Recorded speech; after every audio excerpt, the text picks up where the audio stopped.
back in the kitchen today. We're working on mints today. We're gonna do peppermints, we're gonna do spearmints, we're gonna do wintergreens. You're probably only gonna see the peppermints, but they're all relatively the same. Same process anyway, just different flavorings. All natural, of course. As we go throughout the day, you'll see Colleen stop by. She's our first employee. We'll have a little bit of conversation. And check this out. We got the candy stove up and running. So we're cooking batches at twice the speed. And that's what it's all about. So let's get at it. First things first, we got this pot full of water and it's ripping hot. One thing that's important about doing this candy thing is you gotta have a clean pot. You can't have a dirty pot, that'd be gross. So we're gonna get this pot washed here. We're gonna sanitize everything and we're gonna load up with sugar. We're doing a 20-pound batch of peppermints. So that's gonna be the most peppermints I've ever done at once. All right. Get this sanitized, we'll meet you over by the sugar. All right, that pot was actually just absolutely caked in sugar. So we're gonna test out this new pot we just got. When we picked up the candy stove the other day, the lady also had 2 other copper kettles. One was for like apple butter, and then we got this one. This one's candy making. This one's way bigger than the one that I normally use. So I'm excited to test it out today, and when Colleen gets here, I think it's gonna be a little bit easier to pick up. But we're gonna come in here, we're gonna measure out 7 kilograms of sugar, just straight into the pot. We might go through 100 pounds of sugar in one day, which is gonna be crazy. Right there, 6.5. And there it is, 7 kilograms. Almost right there, got a little bit left. But I don't want to mess up my measurements. Tear out the scale here. Next up, we got 3.5 kilograms of corn syrup. Will we have enough? Gone up at 1. Man, someone tried to come after me about the corn syrup in the comments the other day on my TikTok, but they were accusing me of using high fructose corn syrup. Excuse me, 0 grams high fructose. This is 100% glucose corn syrup, only the best. There's a lot of disagreements about corn syrup and different kind of syrups you can use for candy making, but according to the research I've done, 100% glucose corn syrup is probably as good as you're gonna get. The fact of the matter is, this is candy. It's never gonna really be that healthy for you. So, you know, there's that. But in addition to that, other syrups are made the exact same way as corn syrup. This particular goober was coming after me saying that if I was a good candy maker, I would have switched to tapioca syrup. And he was going on about how high fructose corn syrup is really bad for you, which I agree. It is really bad for you and it messes up your insulin. But I use 100% glucose, still not good for you, but it's the same as table sugar. And then he was coming about the process in which they make corn syrup. So for those that don't know, what they do is they take cornstarch, they add an enzyme to it, and that enzyme breaks it down into glucose. Well, here's the funny trick. Let me move this pot over here. The funny trick is that when they're making tapioca syrup or even agave syrup, almost forgot I gotta light this. When they're making tapioca or even agave syrup, the trick is that they take, let's take tapioca for start. How they make tapioca syrup is that they take cassava root from South America, they grind it up into a mash, and they extract the starch out, and then they use an enzyme to break down that starch into syrup. And then this cassava root is now tapioca syrup. Okay, seems like the same process to me. And then for agave syrup, they take the agave plant, which some of you might know from tequila. They take that bad boy down, smash it up, extract the, here, I'm missing my candy or I'm getting fired up here. But for agave, they take the agave plant, they smash it up, extract out the starch, and then use an enzyme to break down that starch into syrup. So all the ways that they make these syrups are exactly the same. There's just a demonization of corn because, I mean, it's not wrong. We have like a lot of problems with corn syrup and stuff in this country, especially when we're talking about like soda. But when you're talking about corn syrup for candy making, 100% glucose corn syrup is really no different from a health standpoint than just table sugar itself. And on top of that, if we're gonna virtue signal, That's what they say, virtue signal. If we're gonna do that, the biggest exporter of cassava root is actually in Nigeria.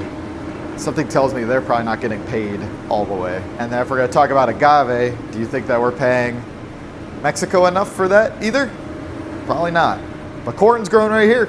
So corn's growing right here.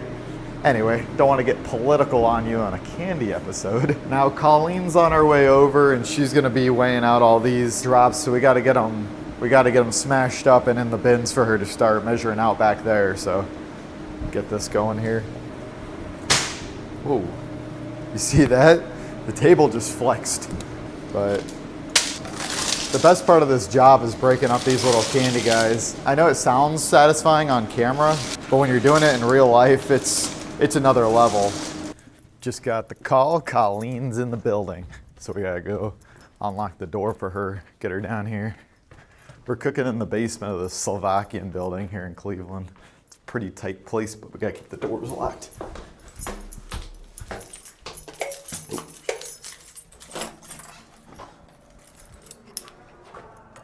There she is. The new stove? Yeah.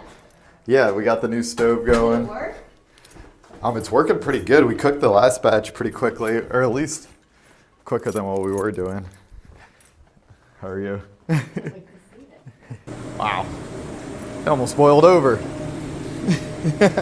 Well, Colleen just had to run again. Unfortunately, well, we put these little like blue silica, food silica things to keep the can dry on the inside, keep the humidity consistent so our candy doesn't get sticky. And we realized we forgot them over there. And so she's gonna run back to the store real quick, grab those, come back down.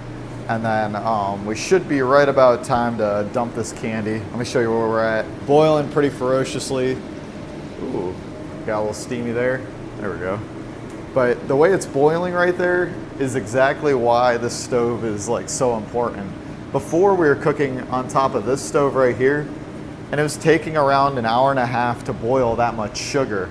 But with that candy stove, you can see the pot, it sits down in the stove and it has the sidewalls to block the draft that's in this kitchen.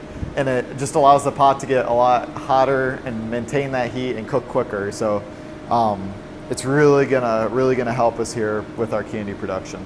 For our peppermints, I like a nice strong peppermint. And so we're gonna get our bottle out here. And we're gonna measure out 100 milliliters of this peppermint oil. This stuff is very strong and it's gonna smell just beautiful in this kitchen once we mix it in. Colleen's back. Colleen, what's up? We're gonna have help lifting that pot, which is good because this pot's gonna be real heavy. But let me show you our stations here. So Colleen's over here, she's weighing and wrapping. This is gonna be where we dump the hot candy in a second. And our rolling stations, we got our heating pad set up and then an extra light just in case it starts to get too hard, roller. And this is where all the candies are gonna go. We're coming up here. Our temp is looking like, whew, a little steamy there. But the temp, we're still about 20 degrees out. And then that's the hand washing station. I was telling them earlier that the peppermints are pretty strong. I put a decent amount of oil in them, that way it's like really mouthy. Really mouthy. All right, we're gonna add this in here. Maybe I should point the camera closer. Come in here.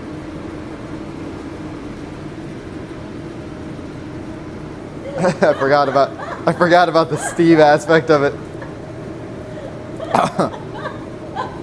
That was a face full of peppermint. I can't wait. You good? All right, we're gonna come all the way up to here and then don't.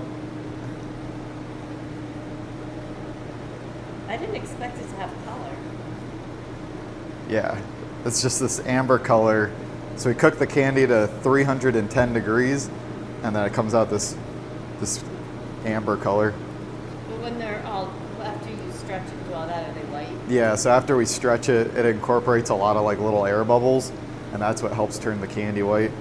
And then I've been messaging and working with recently because I've been looking for a candy hook. So what most companies have is like a candy hook and they'll throw the candy up on the hook and then stretch it like that. And that's a much easier way to stretch it. But all the antiques are like hundreds of dollars and the new ones are like hundreds of dollars. And so I reached out to one of my friends, who's a metal worker here in Cleveland, and so he's gonna help me make a custom candy hook. So that will be cool. That'll come up in a video later on. Now we're gonna pull our bars here. The bars keep it so that when we dump the candy off the table, it doesn't run straight off the table. Now what's cool when you work with a batch this big is you can actually pick it up. You see that? Yeah. Try to keep all of it. No, I don't think so. You gotta keep it moving though, because it likes to run off the... Yeah, it'll be interesting. The cool part when you work with a batch this big though, is like the cooling down is like way less consequential, because it's so hot and it's such like a big blob that you just have way more time to work with it. Which I had been watching like videos of other people making candy, and that's something that they talked about. It's like when they run their experiments, they'll do like smaller batches too, but they were also running into like they did a 10-pound. I was watching this one group, they did a 10-pound batch. They were like, it's so hard to do a 10-pound batch because it gets cool so quick. I was like, damn, I'm only ever doing 10-pound batches. And I did a 20-pound batch. I was like, yeah, this makes way more sense because you get way more yield and then you have so much more time to work with the candy. It's like the craziest thing. This thing's like 200 degrees, 250 degrees probably. Looks like a lava lamp, but outside. I have to watch myself in these parts of the video because I start breathing heavy. And then in the camera, like when I play it back, the whole thing is like, yeah, because the microphone's real close and I have a deviated septum. And so it's just like really heavy breathing for like 5 minutes.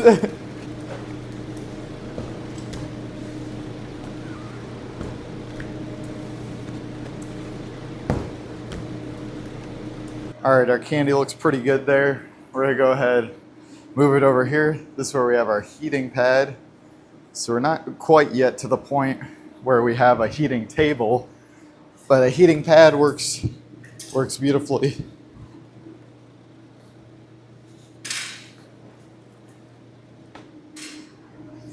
Throw that puppy right there. Now I'd love to talk more while I do this part, but this part's pretty intense for me, so I'm gonna speed up the video right here. You'll see me get the whole table full of these drops. And then we'll regroup after that. But this part's stressful, so.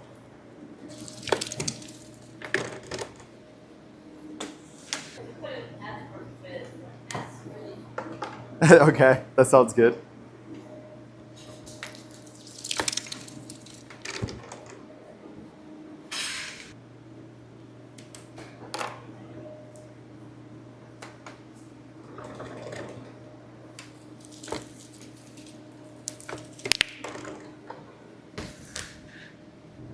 Last one here.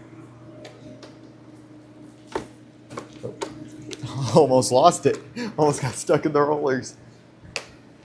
There it is. Let's go. Look at all those drops. That's the type of uniformity I'm talking about. All right. Well, we're going to get these broken up.